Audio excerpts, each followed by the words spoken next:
perbedaan fundamental inilah yang menjadi inti dari pembahasan kita kali ini. Oke, sebelum kita loncat ke solusinya yang canggih, penting banget buat kita paham dulu akarnya. Jadi, apa aja sih sebenarnya keterbatasan dari sistem yang konvensional? Kita lihat. Nah, ini dia yang pasti. Pertama, pemantauan itu 100% manual. Ada satpam yang harus melototin banyak layar berjam-jam. Capek? Pasti. Ada momen penting lewat? Mungkin.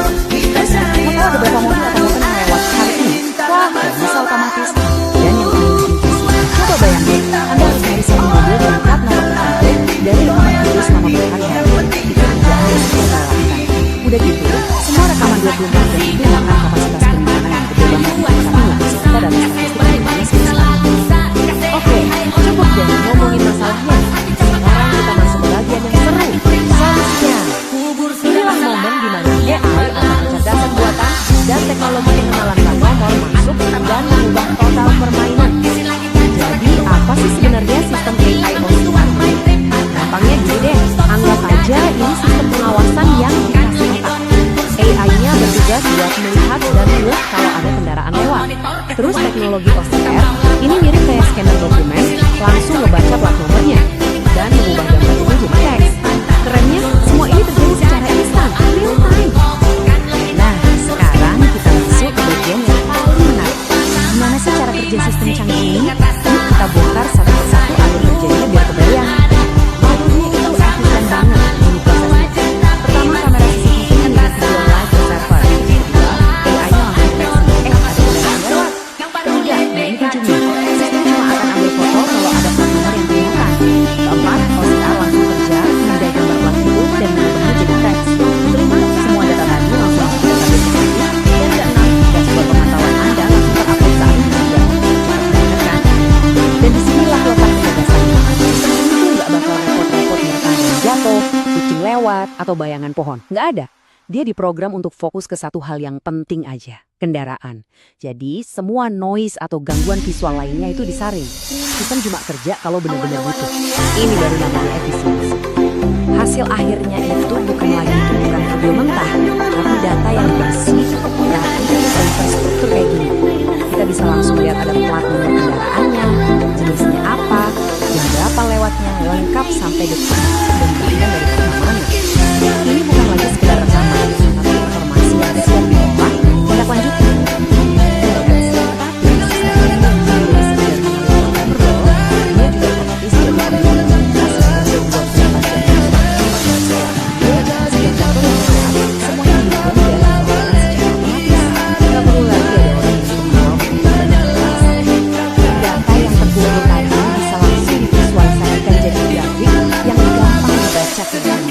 Misalnya, kita bisa langsung tahu, kemarin di gerbang utama ada 452 mobil dan 619 motor yang lewat. Ini bukan lagi data keamanan biasa, ini udah jadi business intelligence. Anda bisa lihat pola lalu lintas, jadwal sibuk, dan akhirnya bikin keputusan operasional yang lebih cerdas berdasarkan data. Nah, sekarang kita bahas soal penyimpanan, salah satu masalah paling besar di sistem konvensional. Coba kita lihat.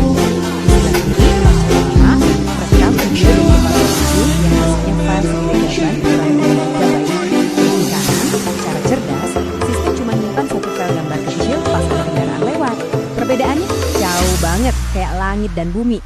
Kurang dari 150 kilobyte. Iya, Anda nggak salah dengar, cuma segitu ukuran rata-rata untuk satu file foto kendaraan. Coba dibandingin sama file video 1 jam aja yang bisa makan 2 giga. Efisiensinya luar biasa. Setiap momen penting didokumentasikan dengan ukuran file yang minimal. Jadi kalau kita lihat gambaran besarnya, seperti di grafik ini, potensi hematnya itu gede banget. Dengan cuma nyimpen gambar ini, Anda bisa menghemat ruang penyimpanan sampai 70%. Artinya, dalam jangka panjang, ini adalah penghematan biaya yang signifikan. Baik untuk primadis baru maupun biaya perawatan. Semua data canggih ini nantinya akan bermuara di satu tempat.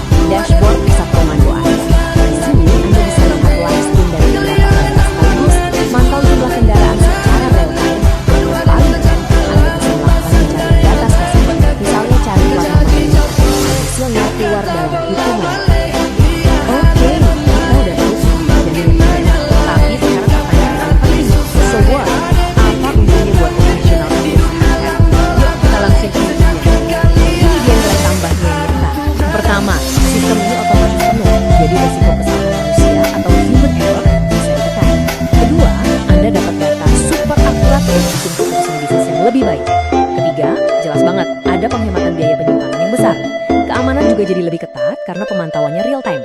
Dan lebih jauh lagi, sistem ini udah siap diintegrasikan sama palang parkir otomatis dan bisa jadi fondasi buat aplikasi Smart City di masa depan.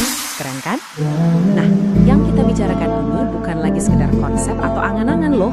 Ini adalah sebuah rencana pengembangan yang konkret, lengkap dengan peta jalan yang jelas untuk mewujudkannya jadi kenyataan.